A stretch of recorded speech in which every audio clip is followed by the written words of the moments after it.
Students, last સેગમેન્ટમાં આપણે discuss કર્યા પેડિગ્રીના કેટલાક રૂલ્સ અને હવે સિમ્બોલ્સ નક્કી કર્યા હતા. હવે કેટલાક પર્ટિક્યુલર રૂલ્સ જે છે એ સમજી લઈએ કે ડોમિનન્ટ અલીલ માટે શું અને રિસેસિવ માટે શું. સો પહેલો ક્રાઇટેરિયા આપણે લઈશું ઓટોઝોમલ ડોમિનન્ટ. ઓટોઝોમલ ડોમિનન્ટ જે છે એટલે કે દૈહિક રંગસૂત્ર પરના પ્રભાવી જનીનો માટેનો પહેલો નિયમ અથવા તો first rule is that there will be no skipping of generation. No skipping of generations. मतलब skip થવું એટલે છોડી દેવું. હું તમને એક એક્ઝામ્પલ આપું કે આ એક મેલ છે અને આ એક અફેક્ટેડ ફિમેલ છે. તો એનાથી જે મળતી જે પ્રોજીની છે, એક મેલ જે છે અફેક્ટેડ છે અને એક ફિમેલ છે અનઅફેક્ટેડ છે અને બીજો મેલ પણ અનઅફેક્ટેડ છે. તો એક જનરેશનમાંથી બીજી જનરેશનમાં આવી. હવે આમાંથી પણ ફરી પાછી એ જે છે એની પ્રોજીનીમાં ગઈ. So there is no skipping. જનરેશનથી જનરેશન એ ડિઝીઝ જે છે એ જોવા મળે છે. તો આ પહેલું થઈ ગયું કે ડોમિનન્ટ અલીલ હોય ત્યારે સ્કીપિંગ નહીં થાય. દરેક જનરેશનમાં એટલીસ્ટ એક ઓર્ગેનિઝમ એવું હશે કે જેની અંદર જે તે ડિઝીઝ અથવા તો જે તે અબનોર્માલિટી પ્રેઝન્ટ હશે. સો ઓટોઝોમલ ડોમિનન્ટ માટેની પહેલો રૂલ છે કે there will be no skipping. અથવા બીજો નિયમ એવો છે, મોસ્ટ ઇમ્પોર્ટન્ટ બીજો જે રૂલ છે એ સૌથી અગત્યનો છે કે affected parents may have unaffected progenies. આનો અર્થ શું લઈશું? ડોમિનન્ટ કન્ડિશનમાં જે ડિઝીઝ થાય છે એ ડિઝીઝ પેરેન્ટ્સમાં છે પણ એના પ્રોજીનીમાં કોઈક પ્રોજીની એવી પણ હશે કે જેની અંદર નહીં આવે. સો આના માટે આપણે એમ ટ્રીકથી યાદ રાખીએ તો કે આ એક આ એક અફેક્ટેડ મેલ છે કે જેને જે તે ડિઝીઝ થયો છે, બરાબર, અને એક ફિમેલ છે તો એની અંદર પણ આ ડિઝીઝ છે, મતલબ કે લક્ષણો છે, આપણે બહારથી જોઈ રહ્યા છીએ. અને પછી આપણે એની પેડિગ્રી જોઈએ તો એના 3 ચિલ્ડ્રન છે કે જેની અંદર 2 ને આ બીમારી છે અને એક જે છે સામાન્ય છે એટલે કે નોર્મલ છે. ખ્યાલ આવ્યો? તો અહીંયા એવું યાદ રાખીશું કે નોટ નેસેસરી કે જે ડોમિનન્ટ છે, પ્રભાવી છે, બહુ ગુસ્સેવાળા, એકદમ આમ જે આક્રમક અને જનૂની સ્વભાવના કોઈ પેરેન્ટ્સ છે કે બંને બહુ ગુસ્સાવાળા છે તો એનું ચિલ્ડ્રન મતલબ કે એની જે પ્રોજીની છે એમાંથી બધા જેટલા બાળકો થશે એ બધા ગુસ્સાવાળા જ હશે. Not necessary. કોઈ એવું પણ હશે કે જે શાંત હશે, મતલબ કે ધીમું હશે અથવા તો એ સ્થગિત હશે. તો અહીંયા એવું યાદ રાખવાનું છે કે જે લોકો એકદમ બોલ્ડ છે, એકદમ હીરો છે, તો જરૂરી નથી કે એના પછીની પેઢી જે છે હીરો જ થાય, ઝીરો પણ થાય, બરાબર ને? કેટલાય એવા કેસ હોય કે જેમાં મધર અને ફાધર અથવા તો ફાધર જે છે એ બહુ ટેલેન્ટેડ હોય બટ એના ચિલ્ડ્રન છે એટલા ટેલેન્ટેડ ના હોય, અથવા 2 ચિલ્ડ્રન ટેલેન્ટેડ હોય પણ એક જે છે સાવ એની અંદર ટેલેન્ટ ઓછું છે અથવા તો એકદમ પાછળ છે અભ્યાસની બાબતમાં પણ. તો આ થઈ ગયું ઓટોઝોમલ ડોમિનન્ટ. પહેલી વસ્તુ છે કે એમાં જનરેશન સ્કીપ નહીં થાય. એટલીસ્ટ આના 3 આ એક કપલ છે એની 3 પ્રોજીની છે તો એટલીસ્ટ એકની અંદર એ બીમારી આવશે, એટલીસ્ટ. તો એ સ્કીપિંગ નહીં થાય. મે બી એવું પણ બને કે 2 પ્રોજીની તમને બતાવી છે, 2 માંથી એકેયમાં ના હોય, એવું બી બની શકે, પણ એવરી ટાઈમ નહીં, બધી વખત એવું નહીં થાય. સો ઓટોઝોમલ ડોમિનન્ટની અંદર સ્કીપિંગ નહીં થાય. Affected parents may have unaffected progeny. તો પછી પ્રશ્ન થઈ ગયો કેવી રીતે થાય? હું તમને સમજાવું. સપોઝ આનો જીનોટાઇપ છે capital A small a, capital A small a. હવે કેપિટલ A જે જીન છે that is responsible for a particular disease, મતલબ કે કોઈક ગંભીર બીમારી માટે જવાબદાર છે, બરાબર. હવે આ ડિઝીઝ માટે રિસ્પોન્સિબલ છે અને સ્મોલ એ નોર્મલ કન્ડિશન માટે છે. તો બંને કેવા થયા? હેટરોઝાઇગસ થયા. જો આને કેરિયર નહીં કહીએ આ ટાઈમે, કારણ કે કેરિયર કોને કહેવાય કે એની અંદર એ બીમારી માટેનું જનીન અથવા જીન પ્રેઝન્ટ છે પણ એ એક્સપ્રેસ નથી થતું. રિસેસિવ હોય ત્યારે કેરિયર કહી શકાય. અહીંયા તો એ બંને અફેક્ટેડ છે, ડિઝીઝડ છે એની અંદર. હવે આ ડિઝીઝ વાળા છે તો આ બંને વચ્ચે ક્રોસ કરો તો probability capital A capital A small a પણ થઈ શકે. અને બીજી કન્ડિશન એક પ્રોજીની 25% સંતતિ એવી પણ થાય કે જે સ્મોલ a છે. સો ડોમિનન્ટ જે ઓટોઝોમલ ડોમિનન્ટ છે એમાં અફેક્ટેડ પેરેન્ટ્સના ચિલ્ડ્રન અનઅફેક્ટેડ હોઈ શકે છે 25%, 10%, 15%, 12% વગેરે. તો આ થઈ ગઈ આપણો પહેલો નિયમ થઈ ગયો કે આપણે જ્યારે પેડિગ્રી સોલ્વ કરીશું ત્યારે આ રીતના નિયમો જે છે એનું પાલન કરીશું. પણ જરૂરી નથી કે હું તમને 4 વસ્તુ સમજાવીશ, 4 રૂલ્સ અપ્લાય કરવા છતાં તમારી પેડિગ્રી જે છે ઓલવેઝ સાચી જ પડે. એ તમે જેટલી મેક્સિમમ પ્રેક્ટિસ કરશો એટલા તમે સારી રીતે સોલ્વ કરી શકશો. ઓકે, નાઉ ઓટોઝોમલ ડોમિનન્ટ પછી છે ઓટોઝોમલ રિસેસિવ, દૈહિક પ્રચ્છન્ન. ઓટોઝોમલ રિસેસિવ અથવા દૈહિક પ્રચ્છન્ન કોને કહેવાય? કે જેની અંદર ડોમિનન્ટ અલીલ નોર્મલ હશે અને રિસેસિવ અલીલ છે એનાથી ડિઝીઝ થતું હશે. જસ્ટ ફોર એક્ઝામ્પલ લઈ લઈએ આપણે સિકલ સેલ એનિમિયા. તો સિકલ સેલ એનિમિયામાં શું હોય કે કેપિટલ HbA આ સામાન્ય સ્થિતિ છે અને HbS જે છે એ રોગકારક છે. પણ આ કન્ડિશનમાં કેપિટલ A જે છે એની પ્રેઝન્સમાં આ જીન એટલું બધું એક્સપ્રેસ નથી થતું. મતલબ આની અંદર પણ નોર્મલ પર્સન કરતાં થોડા ઘણા સિમ્પટમ્સ અથવા થોડી ઘણી ખામીઓ છે.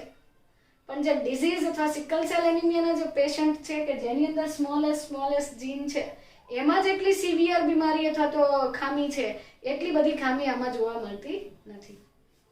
સો ઓટોઝોમલ રિસેસિવ માટે આમાં સ્કીપિંગ થશે. સ્કીપિંગ ઇઝ પ્રેઝન્ટ, મતલબ કે આ પેરેન્ટ છે બિચારા ગરીબ છે અથવા તો એની અંદર એ ડિઝીઝ થવા માટેના જીન્સ નથી. પેરેન્ટ્સની અંદર ટેલેન્ટ નથી, પેરેન્ટ્સમાં એજ્યુકેશન નથી. બટ આવા જે ઓછા એજ્યુકેશન વાળા અથવા તો એજ્યુકેશનલી બેકવર્ડ જે લોકો છે એની પ્રોજીની પણ એજ્યુકેશનની બાબતમાં બહુ હોશિયાર હોય, બહુ શાર્પ હોય એવું બને જ છે. સેમ વસ્તુ કે જે રિસેસિવ ફેક્ટર્સ માટેના પેરેન્ટ્સ છે, મતલબ કે મે બી પેરેન્ટ્સની અંદર આપણે એવું કહીએ કે નોર્મલ પેરેન્ટ્સ એટલે ખબર ને, સામાન્ય દેખાતા પિતૃઓ, એવા પેરેન્ટ્સ કે જેની અંદર જે તે બીમારી માટેના લક્ષણ અથવા કેરેક્ટર્સ જોવા મળતા નથી. So normal parents may have affected progenies.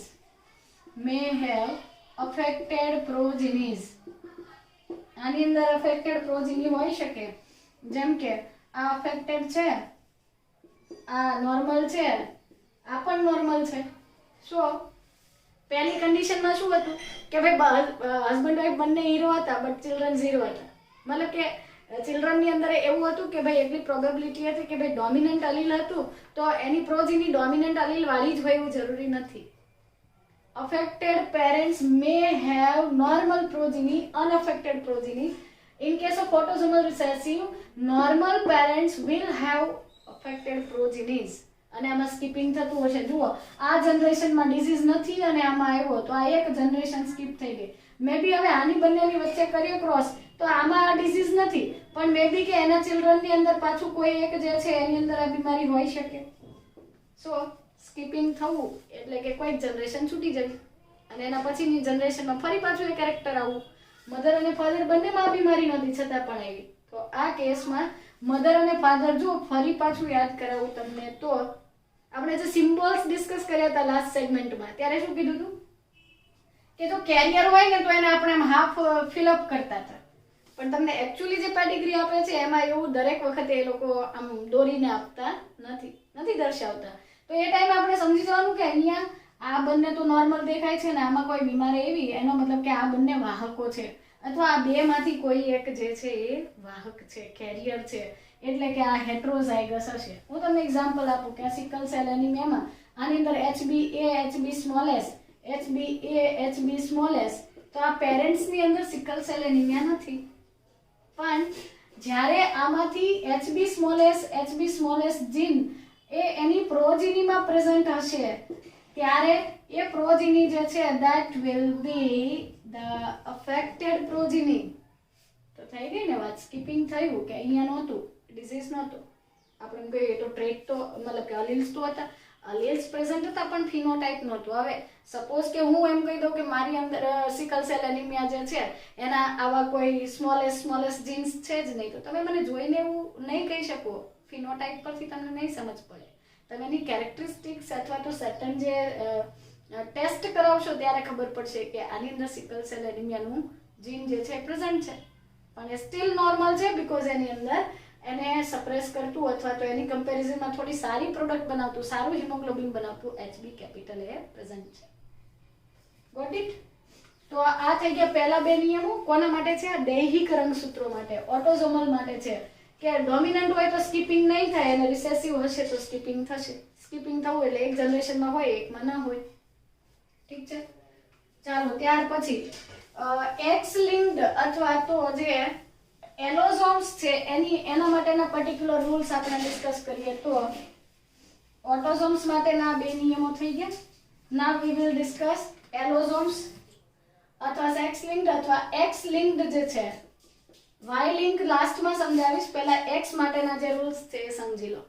X linked જે છે એના માટે પણ પાછું આપણે એવું લઈએ કે એક્સ લિંક્ડ ડોમિનન્ટ અલીલ, મતલબ કે એક્સ રંગસૂત્ર પરના જે ડોમિનન્ટ અલીલ્સ છે અથવા તો પ્રભાવી વૈકલ્પિક કારકો જે છે એના માટેની જ્યારે ચર્ચા કરીએ ત્યારે પહેલો નિયમ એવો છે કે mostly these genes or these disease are transferred from father to daughter. Mostly father માંથી daughter માં જાય, or we can say mother to son. માતામાંથી. આ મેઇન છે આની અંદર. એક્સ લિંક અથવા તો એક્સ રંગસૂત્ર પરના જનીનો જે છે એ યુઝ્યુઅલી મધરમાંથી ક્યાં જાય છે? સનમાં જાય છે. અને એક્સ ક્રોમોઝોમ ફાધરમાંથી ડોટરને તો બંને ક્રોમોઝોમ્સ મળે છે ને, કે જેમ કે ડોટર છે તો એની અંદર એક્સ છે, તો હવે એક્સ ઉપરના જનીનો છે એ ફાધરમાંથી પણ મળે છે અને મધરમાંથી પણ મળે છે. પણ જો ડોમિનન્ટ હોય તો એક્સપ્રેસ થશે, રિસેસિવના કેસમાં જુદું છે. ઓકે, આનાથી તો એક વસ્તુ ક્લિયર થઈ કે the gene or allele is never transferred from father to son. એટલે કે આ માટેના જે father to son અને mother to son. father to son મતલબ મેલ ટુ મેલ જે ટ્રાન્સફર થવું જોઈએ એ એક્સ લિંક્ડ ડોમિનન્ટમાં નહીં થાય. સીધી વસ્તુ છે. મેલ પાસે એક્સ વાય ક્રોમોઝોમ છે, સન જે બને છે ફાધરમાંથી સનને વાય રંગસૂત્ર જાય છે. એક્સ ક્રોમોઝોમ છે તો ક્યાંથી આવે છે? મધરમાંથી આવે છે. ઓકે, તો x linked dominant genes are never transferred from father to son. They are always transferred from mother to son and father to daughter. તો આ જે છે એને ક્રિસ ક્રોસ ઇનહેરિટન્સ કહેવાય છે. ચાલો, તો એક્સ લિંક્ડ ડોમિનન્ટ છે એમાં એક અગત્યનું ક્લાઉડ બનાવીને તમને લખી દઉં, યાદ રાખવાનું છે. એક્સ લિંક્ડ ડોમિનન્ટના કેસમાં affect all daughters of affected father are always affected. ફરીથી, all daughters of affected father are always affected. એટલે હું અહીંયા લખી દઉં કે આ કેપિટલ એક્સ અને વાય આ એક્સ ક્રોમોઝોમ પરનું એક્ઝામ્પલ લઈએ છે કે ધારો કે આ કેપિટલ એ જીન જે છે એ ડોમિનન્ટ કન્ડિશનમાં હોય ત્યારે ડિઝીઝ થાય છે. તો ફાધર તો ઓબ્વિયસલી જ્યારે સ્પર્મેટોજેનેસિસ થાય ત્યારે સ્પર્મની અંદર આ એ જીન જે છે એ જાય છે અને જ્યારે ડોમિનન્ટ કન્ડિશનમાં જાય છે તો જેટલી પણ ડોટર છે એને ભલે ને પછી સ્મોલ એ સાથે એનું કોમ્બિનેશન થાય પણ અહીંયા લખું capital A small A condition હોય તો પણ કેપિટલ એ ડોમિનન્ટ કન્ડિશનની અંદર ડિઝીઝ ક્રિએટ કરે છે. એટલે આવા જે ડોમિનન્ટ અલીલ ધરાવતા ફાધર છે, જે અફેક્ટેડ ફાધર છે, એની બધી જ જે પ્રોજીની છે એમાંથી જેટલી પણ ડોટર્સ છે they all are affected. all daughters are always affected. કેમ આવું થયું? બીકોઝ આમાં ક્રોસિંગ ઓવર નહીં થાય. કોની સાથે ક્રોસિંગ ઓવર કરશે? વાય તો એનું હોમોલોગસ છે જ ને, તો એ બંને વચ્ચે પેલા જે જીન્સ છે અદલા બદલી થવું એ એટલું બધું શક્ય બનતું નથી. તો આ થઈ ગયું, સમજ પડી. એક્સ લિંક ડોમિનન્ટની અંદર આપણે 3 કન્ડિશન્સ લીધી કે આ જે જીન છે એ મધરમાંથી સનમાં જાય છે અથવા ફાધરમાંથી ડોટરમાં. પણ never transferred from father to son, એટલે કે ફાધરમાંથી સનમાં નથી જતું. એ તો સીધી વાત છે કે ફાધર તો વાય ક્રોમોઝોમ આપે છે ને, એક્સ ક્રોમોઝોમ પર જીન છે તો ફાધરથી સન જતા નથી. પણ બીજો ઇમ્પોર્ટન્ટ રૂલ એ પણ છે કે all daughter's of affected father are always affected. હું તમને એક્ઝામ્પલ આપું કે ચાલો અહીંયા એક પેડિગ્રી બનાવી દઈએ. આપણે એક એવું એક્ઝામ્પલ લઈએ કે એક ફાધર છે કે જે અફેક્ટેડ છે, રાઈટ? અફેક્ટેડ છે એટલે આપણે એવું લખીએ કે કેપિટલ એ અને વાય, અને જે મધર છે એ અનઅફેક્ટેડ છે એટલે એવું બી હોઈ શકે કે એ સ્મોલ એ છે. મેં આવું કેમ લખ્યું? કેપિટલ એ સ્મોલ એ કેમ નહીં?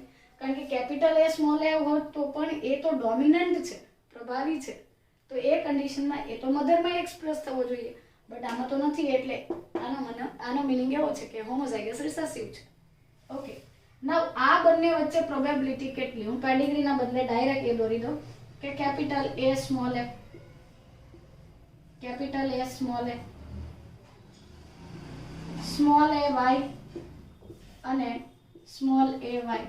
તો સમજી લો કે આ બે પેરેન્ટ જે છે એના જીનોટાઇપ લખ્યા વગર હું ડાયરેક્ટ જ તમને આ અફેક્ટેડ ફાધર, આ નોર્મલ મધર અને એની પ્રોજીની લખીએ તો સપોઝ બે ડોટર થઈ તો બંનેમાં કેપિટલ એ જીન છે. સો આની જેટલી પણ ડોટર્સ થાય છે એ બધી કેવી થાય છે? અફેક્ટેડ. પણ સન કેવા રહે છે? અનઅફેક્ટેડ. કારણ કે એના ઉપર એક સ્મોલ એ અને વાય છે, સ્મોલ એ અને વાય છે, જ્યારે આમાં બંને ડોટર કેવી થાય છે? અફેક્ટેડ થાય છે. તો આ એક્સ લિંક ડોમિનન્ટ માટેનો રૂલ છે કે ટ્રાન્સફર જે છે, જે તે જીનેટિક કેરેક્ટર છે, it is transferred from father to daughter or mother to સન.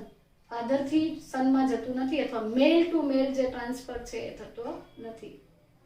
બીજી વસ્તુ, અફેક્ટેડ ફાધર હતા, એની જેટલી પણ ડોટર હતી એ બધી કેવી હતી? અનઅફેક્ટેડ હતી.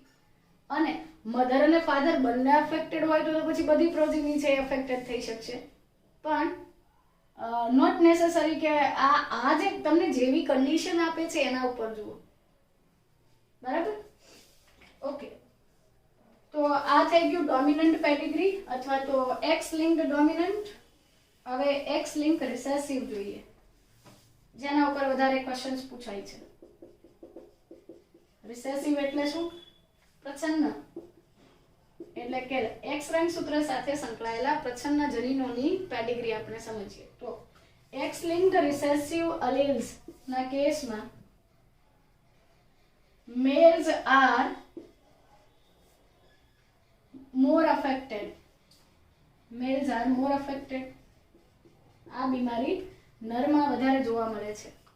બાય વાય ક્રોમોઝોમ ઉપર આના માટેના કોઈ અલીલ્સ નથી, એટલે રિસેસિવ કન્ડિશનમાં બી આવી જાય તો પણ એક્સપ્રેસ તો થવાનું, કારણ કે એને સપ્રેસ કરવા માટે બીજું કોઈ જીન પ્રેઝન્ટ નથી.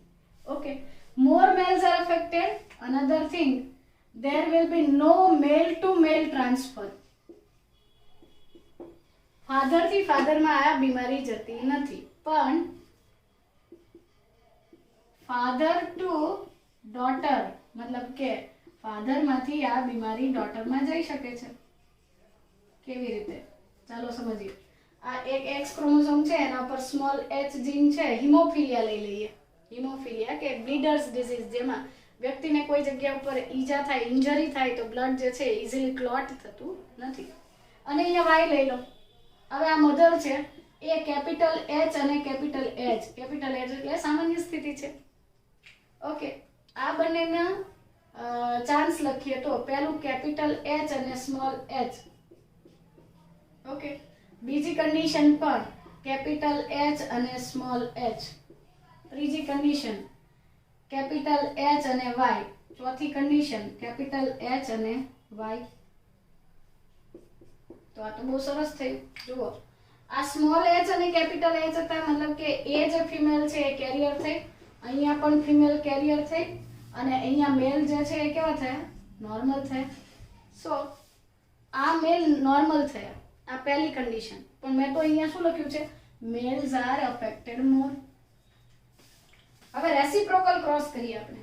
રેસિપ્રોકલ એટલે ઊંધું કરી દઈએ, મધરની અંદર બીમારી કરીએ અને ફાધરને નોર્મલ રાખીએ. તો એવી કન્ડિશન સમજીએ.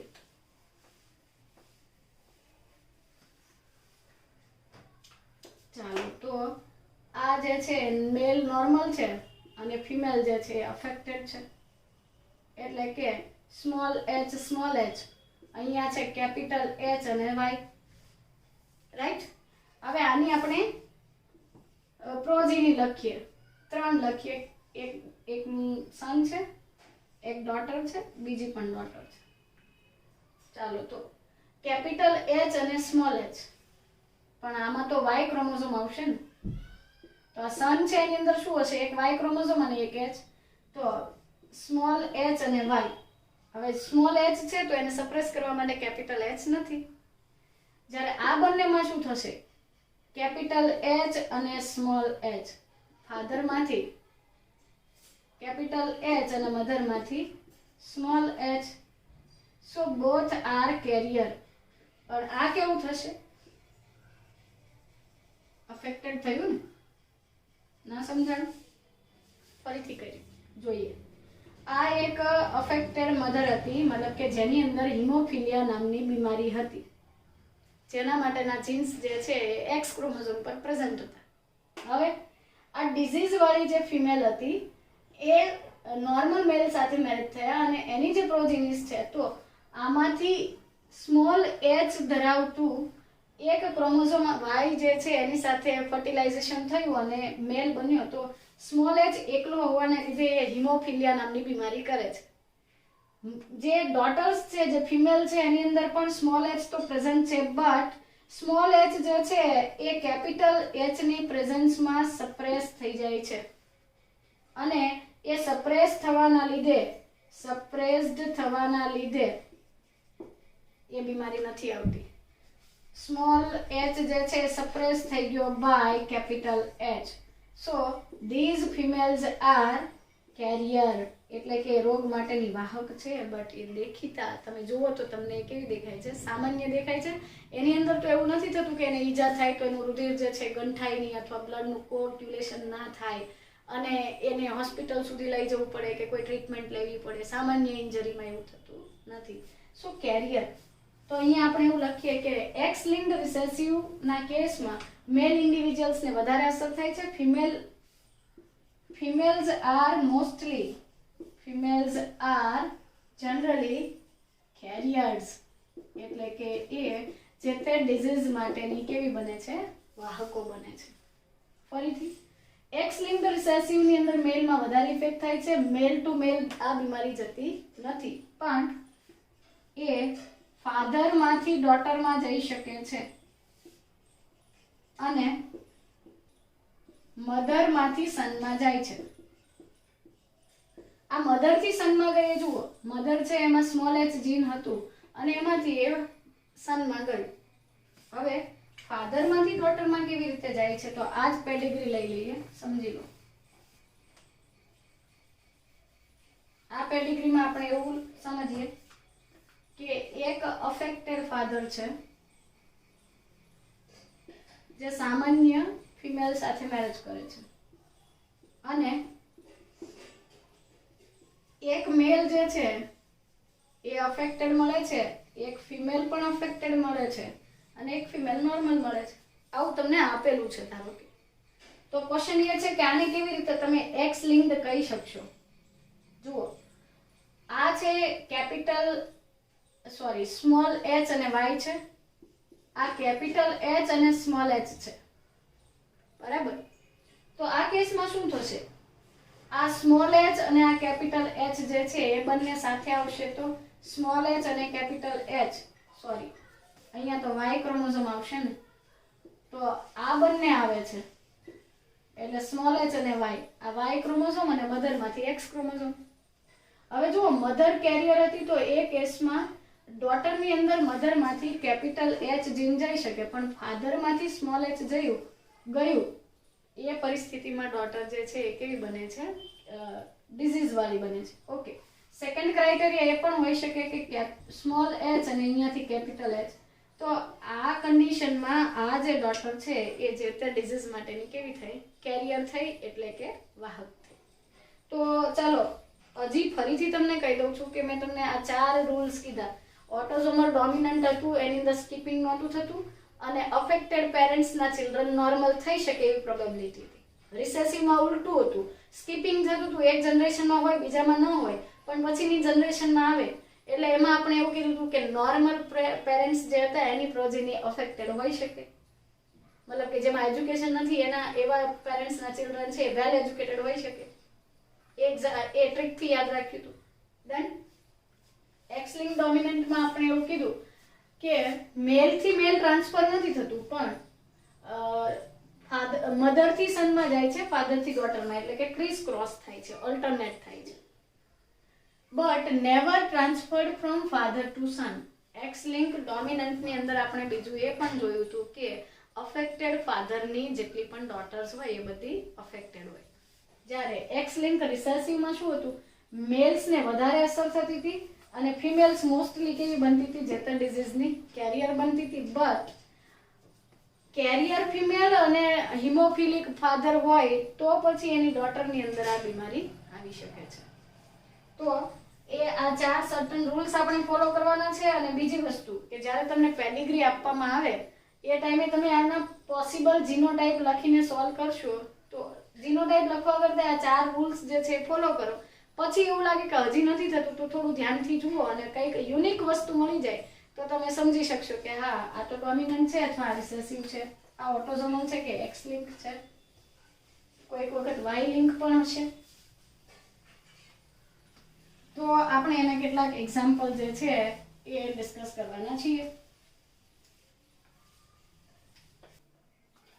સો આ જે પેડિગ્રીના એક્ઝામ્પલ છે એ પછીના સેક્શનમાં આપણે ડિસ્કસ કરીશું. અને આપણે એ પણ શીખીશું કે અલગ અલગ ટાઈપ્સની પેડિગ્રી જે છે એ કેવી રીતે સોલ્વ કરવાની અને શોર્ટ ટાઈમમાં આપણે કેવી રીતે એનો આન્સર જે છે એ શોધી શકીએ.